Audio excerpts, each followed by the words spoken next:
بسم الله الرحمن الرحيم.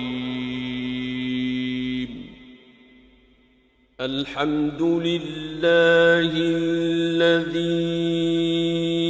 أنزل على عبده الكتاب ولم يجعل له عوجا قيما لينذر بأسا شديدا من لدنه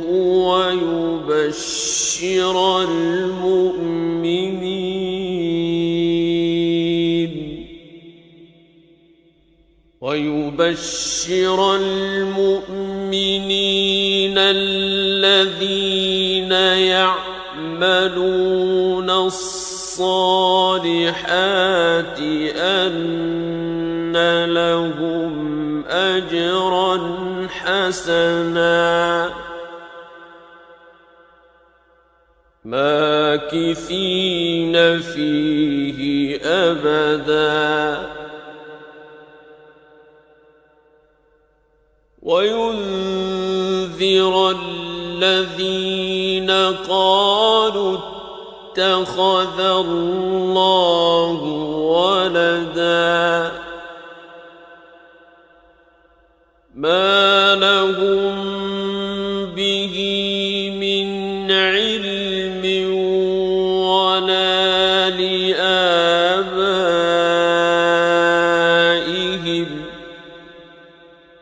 كبرت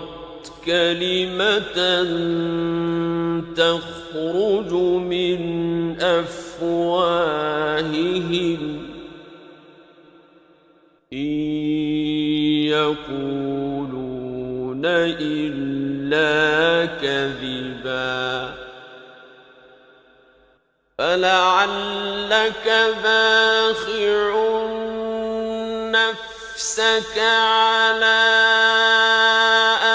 آثارهم إن لم يؤمنوا بهذا الحديث أسفا إنا جعلنا ما على الأرض زينة لها لنبلوهم أيهم أحسن عملا وإنا لجاعلون ما عليها صعيدا جرزا أم حسبت أن أصحاب الكهف والرقيم كانوا من آياتنا عجبا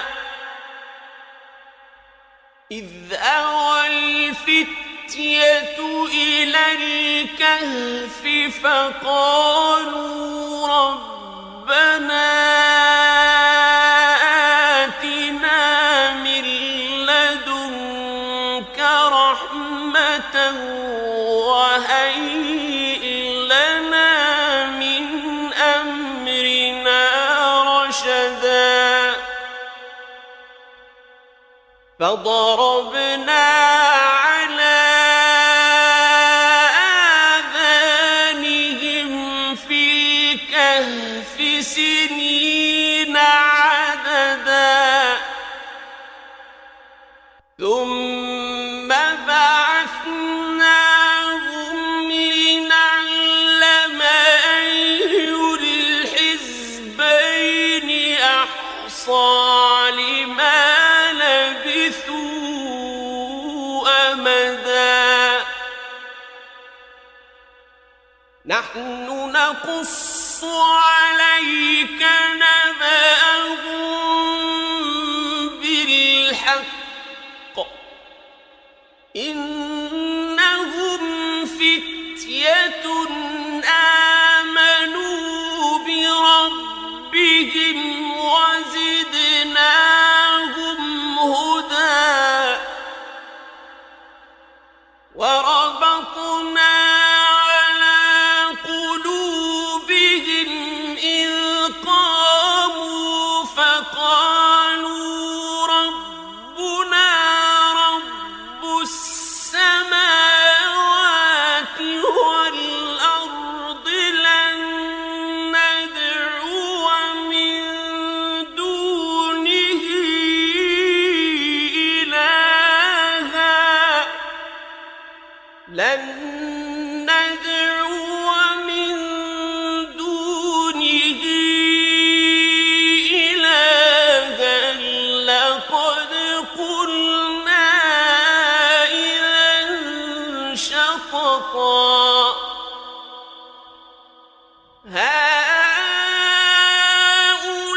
وإذ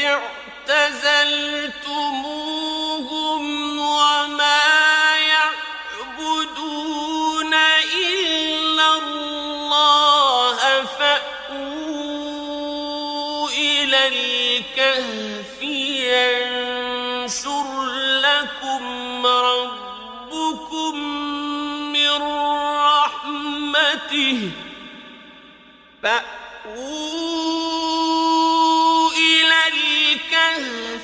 ينشر لكم ربكم من رحمته ويهيئ لكم من أمركم مرفقا وترى الشمس إذا طلعت تزاور عن كهفهم ذات اليمين وإذا غربت تقرضهم ذات الشمال وهم في فجوة منه ذلك من آيات الله من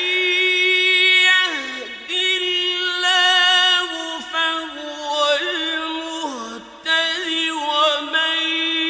يضلل فلن تجد له وليا مرشدا وتحسبهم أيقاظا وهم رقود ونقلبهم ذات اليمين وذات الشمال وكلبهم باسط ذراعيه بالوصيد لو اطلعت عليهم لوليت منهم فرارا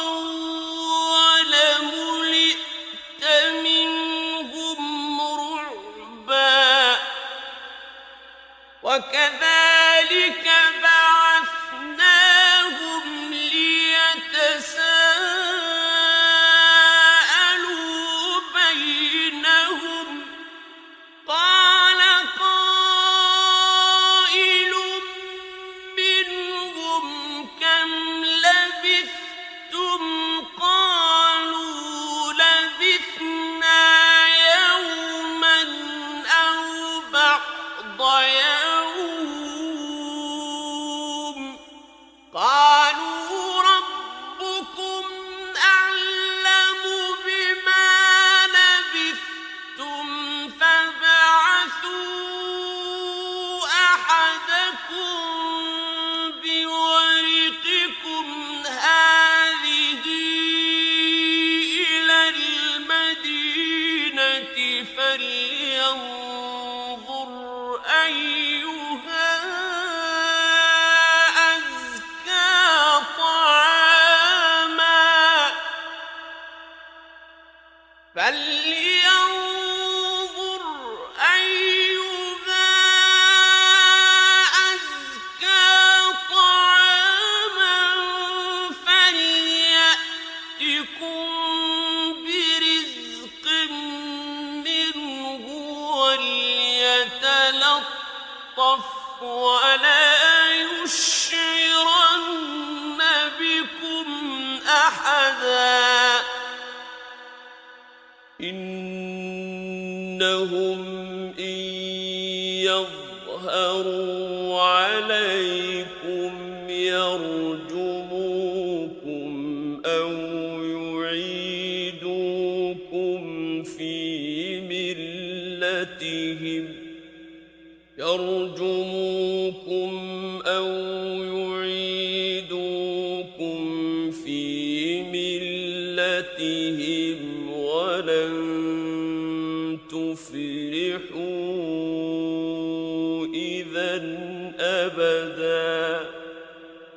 وكذلك أعثرنا عليهم ليعلموا أن وعد الله حق وأن الساعة لا ريب فيها إذ يتنازعون بينهم أمرهم فقالوا ابنوا عليهم بنيانا ربهم أعلم بهم قال الذين غلبوا على أمرهم لنتخذن عليهم مسجدا سيقولون ثلاثة رابعهم كلبهم ويقولون خمسة سادسهم كلبهم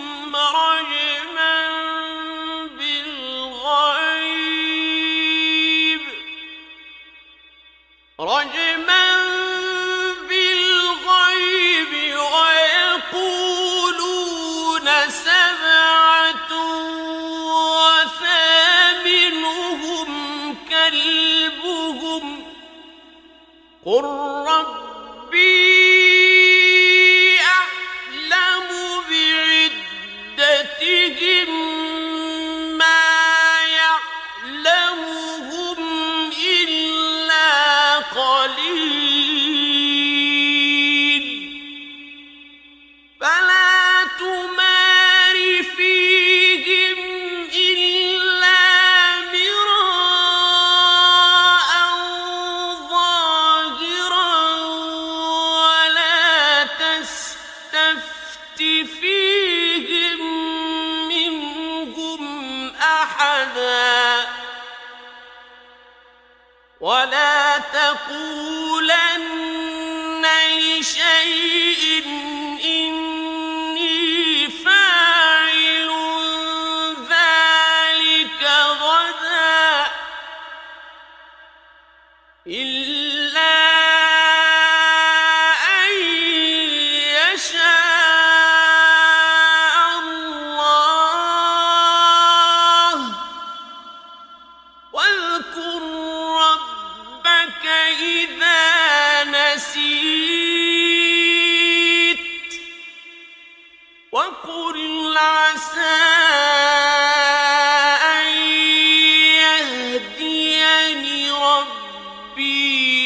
لأقرب من هذا رشدا ولبثوا في كهفهم 300 سنين وازدادوا 9 قل الله أعلم بما لبثوا له غيب السماوات والأرض أبصر به وأسمع ما لهم من دونه من ولي ولا يشرك في حكمه أحدا واتل ما أوحي إليك من كتاب ربك لا مبدل لكلماته ولن تجد من دونه ملتحدا واصبر نفسك مع الذين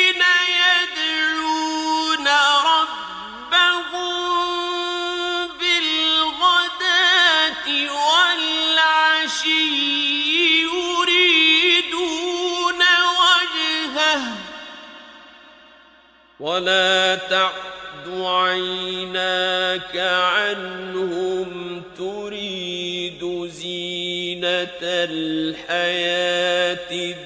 الدنيا ولا تطع من أغفلنا قلبه عن ذكرنا واتبع هواه وكان أمره فرطا وقل الحق من ربكم فمن شاء فليؤمن ومن شاء فليكفر إنا أعتدنا للظالمين نارا أحاط بهم سرادقها وإن يستغيثوا يغاثوا بماء كالمهل يشوي الوجوه بئس الشراب وساءت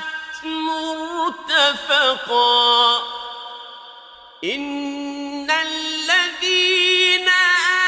آمنوا وعملوا الصالحات إنا لا نضيع أجر من أحسن عملا أولئك لهم جنات عدن تجري من تحتهم الأنهار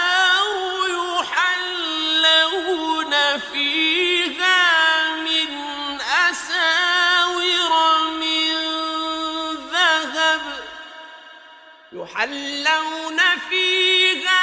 من أساور من ذهب ويلبسون ثيابا خضرا من سندس واستبرق ويلبسون ثيابا خضرا من سندس واستبرق متكئين فيها على الأرائك نعم الثواب وحسنت مرتفقا واضرب لهم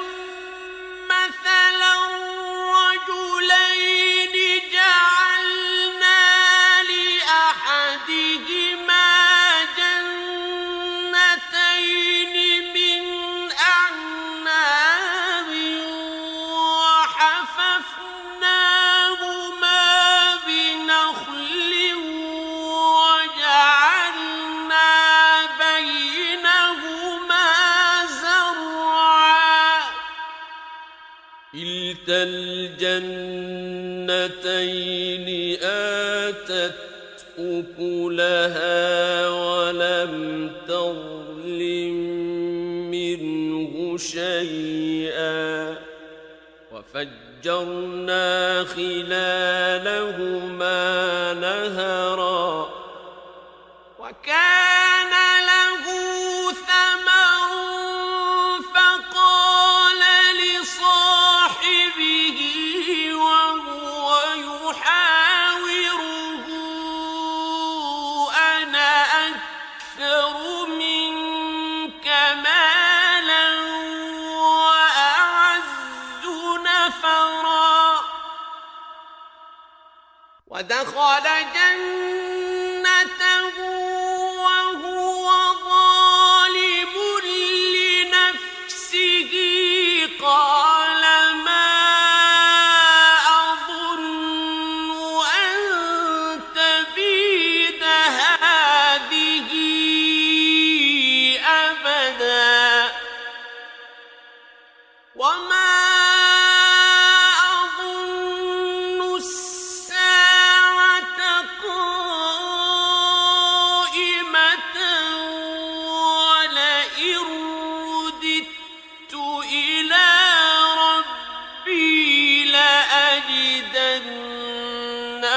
خيرا منها منقلبا قال له صاحبه وهو يحاوره أكفرت بالذي خلقك من تراب ثم من نطفة ثم سواك رجلا لكن هو الله ربي ولا أشرك بربي أحدا ولولا إذ دخلت جنتك قلت ما شاء الله لا قوة إلا بالله إن ترني أنا أقل منك مالا وولدا فعسى ربي أن يؤتيني خيرا من جنتك ويرسل عليها حسبانا من السماء فتصبح صعيدا زلقا أو يصبح ماؤها غورا فلن تستطيع له طلبا وأحيط بثمره فأصبح يقلب كفيه على ما أنفق فيها وهي خاوية على عروشها فأصبح يقلب كفيه على ما أنفق فيها وهي خاوية على عروشها ويقول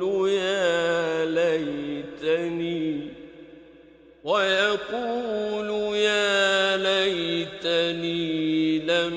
أشرك بربي أحدا ولم تكن له فئة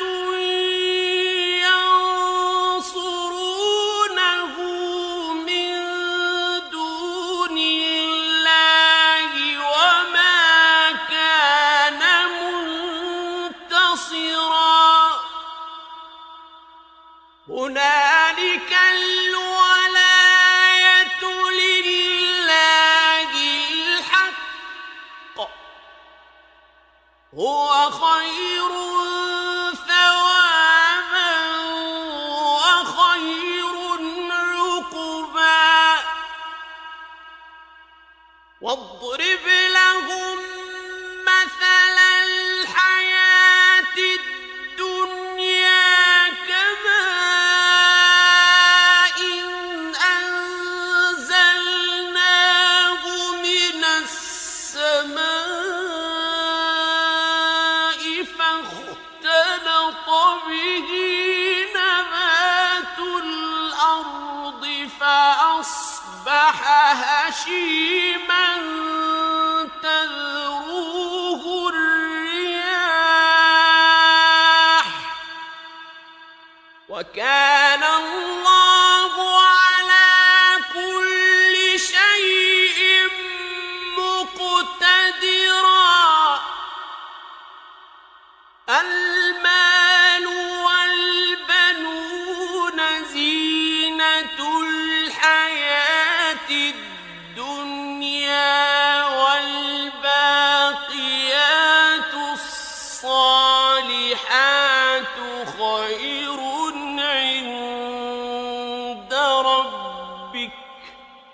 والباقيات الصالحات خير عند ربك ثوابا وخير أملا ويوم نسير الجبال وترى الأرض بارزة وحشرناهم فلم نغادر منهم أحدا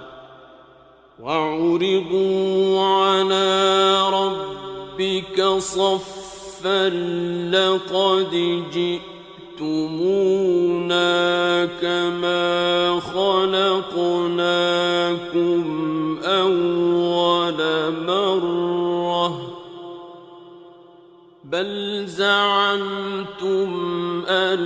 لن نجعل لكم موعدا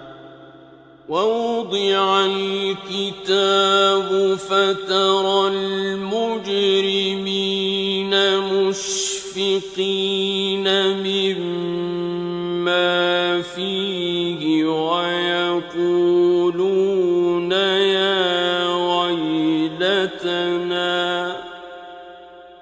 ويقولون يا ويلتنا ما لهذا الكتاب لا يغادر صغيرة ولا كبيرة إلا أحصاها ووجدوا ما عملوا حاضرا ولا يظلم ربك أحدا وإذ قلنا للملائكة اسجدوا لآدم فسجدوا إلا إبليس كان من الجن ففسق عن أمر ربه أفتتخذونه وذريته أولياء من دوني وهم لكم عدو بئس للظالمين بدلا ما أشهدتهم خلق السماوات والأرض ولا خلق أنفسهم وما كنت متخذ المضلين عضدا ويوم يقول نادوا شركائي الذين زعمتم فدعوهم فلم يستجيبوا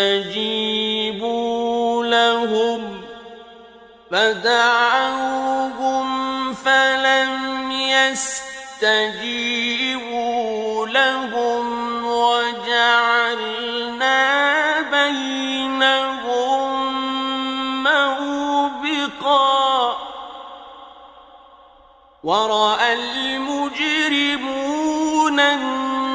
النار فظنوا أنهم مواقعوها ولم يجدوا عنها مصرفا ولقد صرفنا في هذا القرآن للناس الناس من كل مثل وكان الإنسان أكثر شيء جدلا وما منع الناس أن يؤمنوا إذ جاءهم الهدى ويستغفروا ربهم إلا أن تأتيهم سنة الأولين إلا أن تأتيهم سنة الأولين أو يأتيهم العذاب قبلا وما نرسل المرسلين إلا مبشرين ومنذرين ويجادل الذين كفروا بالباطل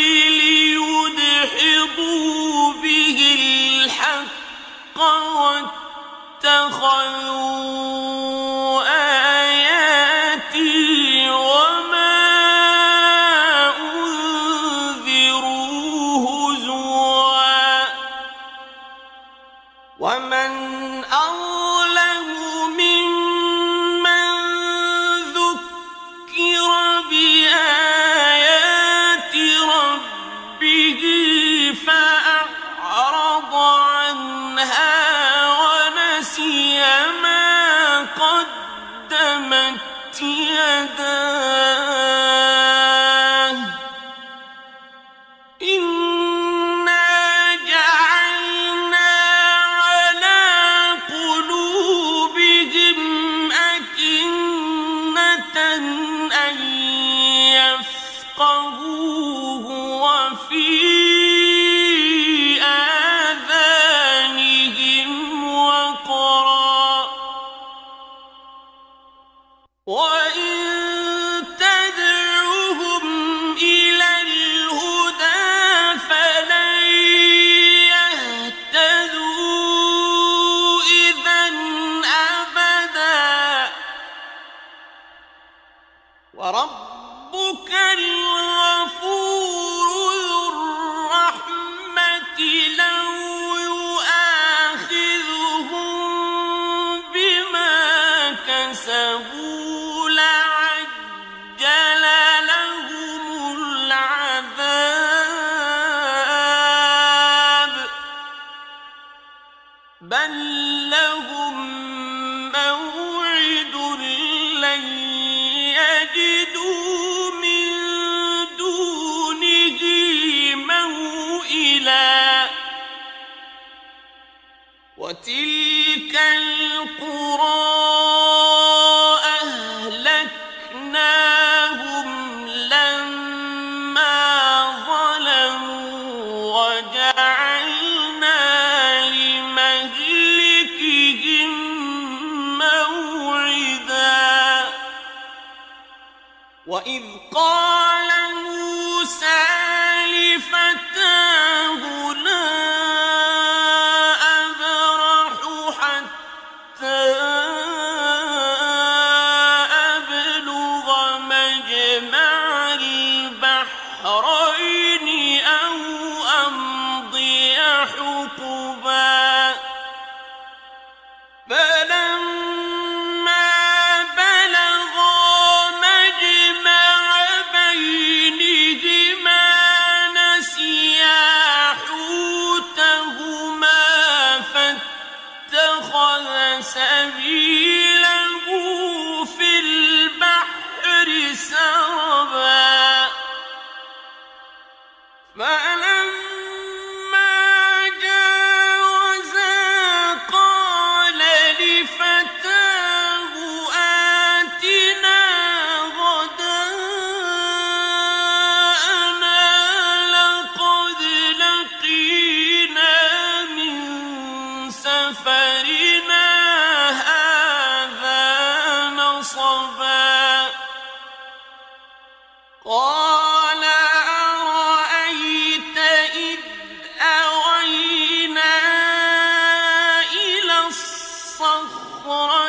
فإني نسيت الحوت وما أنسانيه إلا الشيطان أن أذكره واتخذ سبيله في البحر عجبا قال ذلك ما كنا نبغ فارتدا على آثارهما قصصا فوجدا عبدا من عبادنا آتيناه رحمة من عندنا وعلمناه من لدنا علما قال له موسى هل أتبعك على أن تعلمني مما علمت رشدا قال إنك لن تستطيع معي صبرا وكيف تصبر على ما لم تحط به خبرا قال ستجدني إن شاء الله صابرا ولا أعصي لك أمرا قال فإن اتبعتني فلا تسألني عن شيء حتى أحدث لك منه ذكرا فانطلقا حتى إذا ركبا في السفينة خرقها قال أخرقتها لتغرق أهلها لقد جئت شيئا إمرا قال ألم أقل إنك لن تستطيع معي صبرا قال لا تؤاخذني بما نسيت ولا ترهقني من أمري عسرا فانطلقا حتى إذا لقيا غلاما فقتله قال أقتلت نفسا زكية بغير نفس لقد جئت شيئا نكرا قال ألم أقل لك إنك لن تستطيع معي صبرا قال إن سألتك عن شيء بعدها فلا تصاحبني قد بلغت من لدني عذرا فانطلقا حتى إذا أتيا أهل قرية استطعما أهلها فأبوا أن يضيفوهما فوجدا فيها جدارا يريد أن ينقض فأقامه قال لو شئت لاتخذت عليه أجرا قال هذا فراق بيني وبينك سأنبئك بتأويل ما لم تستطع عليه صبرا أما السفينة فكانت لمساكين يعملون في البحر فأردت أن أعيبها وكان وراءهم ملك يأخذ كل سفينة غصبا وأما الغلام فكان أبواه مؤمنين فخشينا أن يرهقهما طغيانا وكفرا فأردنا أن يبدلهما ربهما خيرا منه زكاة وأقرب رحما وأما الجدار فكان لغلامين يتيمين في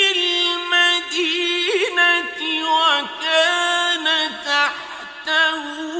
كنز لهما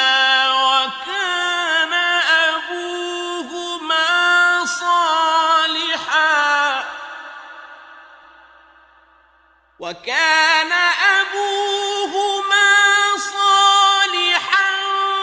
فأراد ربك أن يبلغا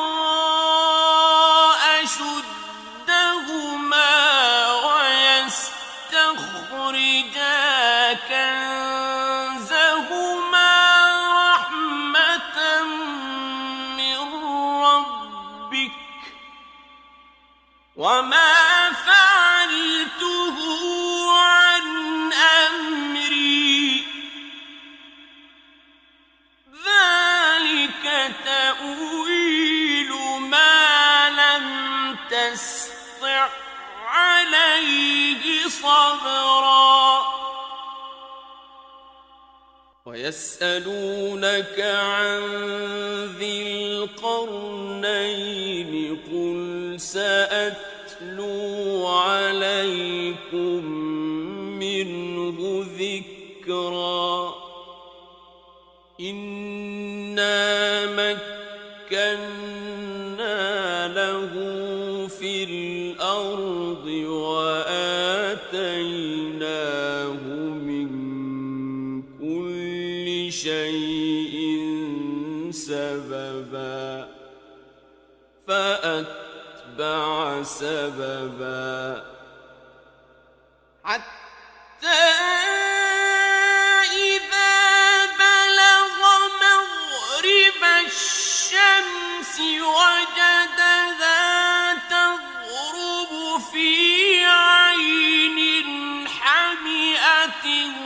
ووجد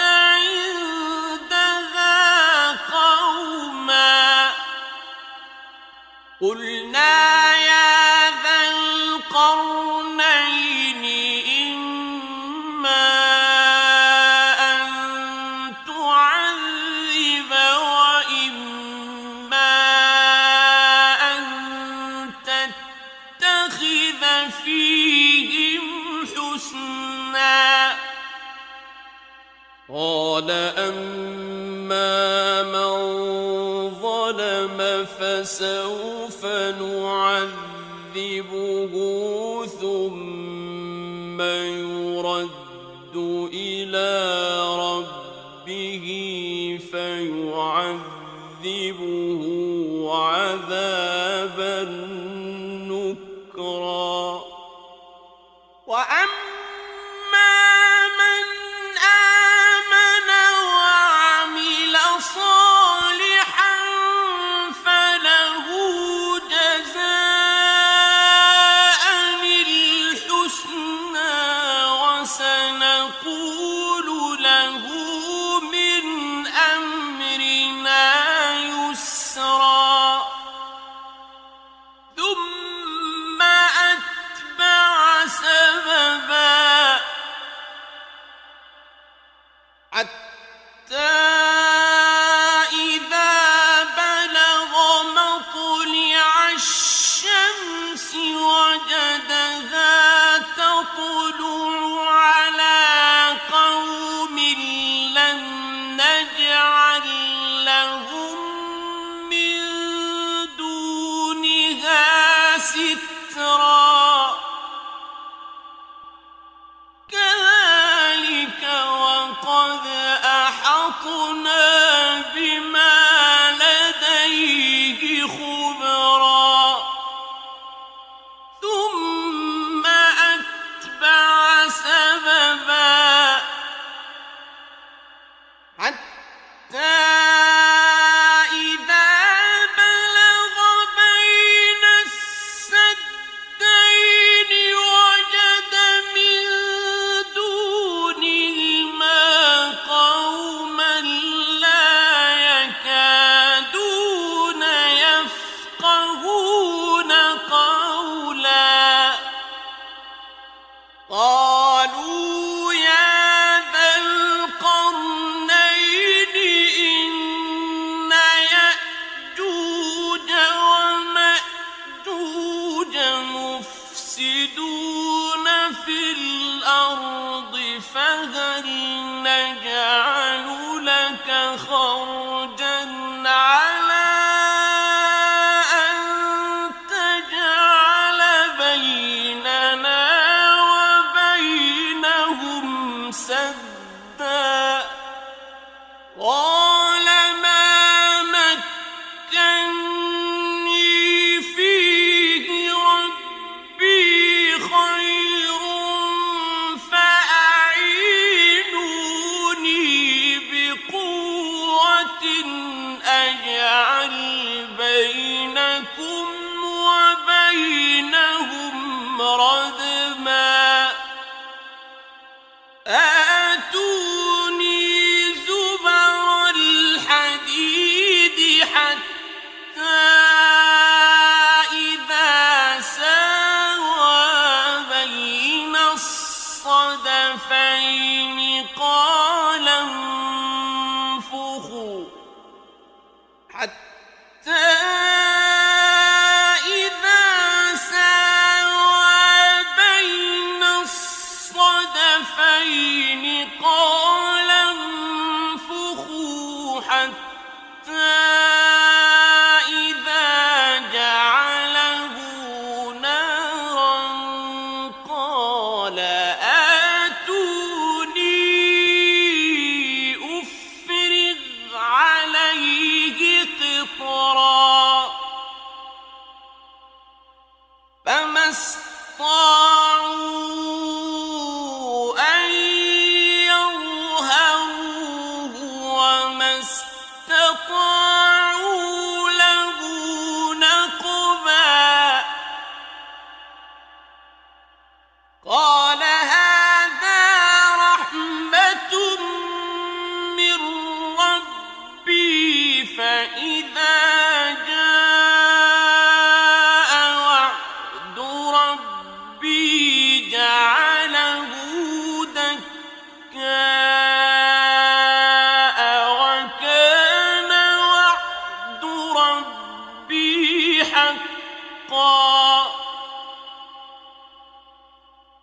تركنا بعضهم يومئذ يموج في بعض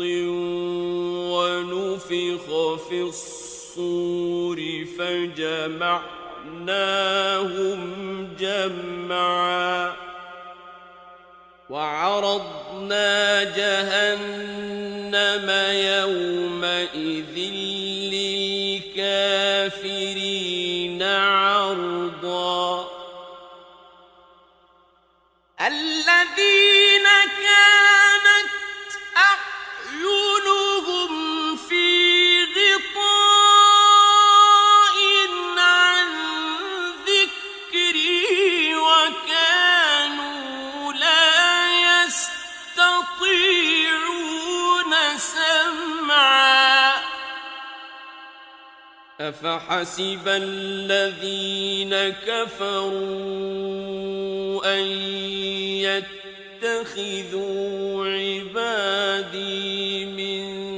دوني أولياء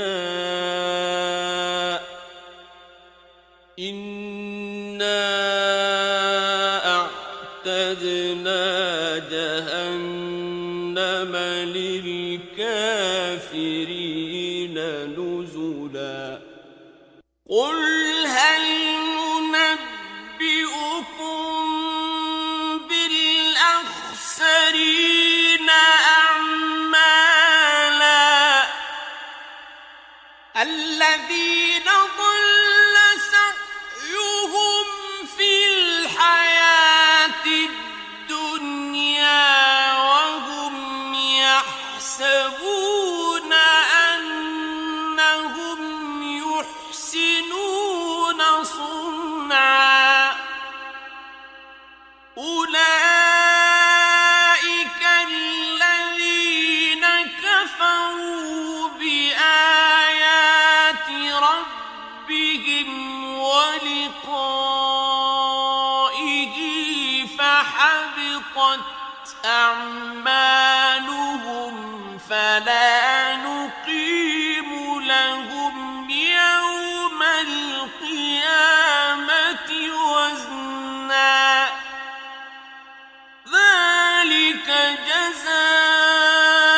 جزاؤهم جهنم بما كفروا واتخذوا آياتي ورسلي هزوا إن الذين آمنوا وعملوا الصالحات كانت لهم جنات الفردوس نزلا خالدين فيها لا يبغون عنها حولا قل لو كان البحر مدادا لكلمات ربي لنفد البحر قبل أن تنفد كلمات ربي لنفد البحر قبل أن تنفد كلمات ربي ولو جئنا بمثله مددا قل إنما أنا بشر مثلكم يوحى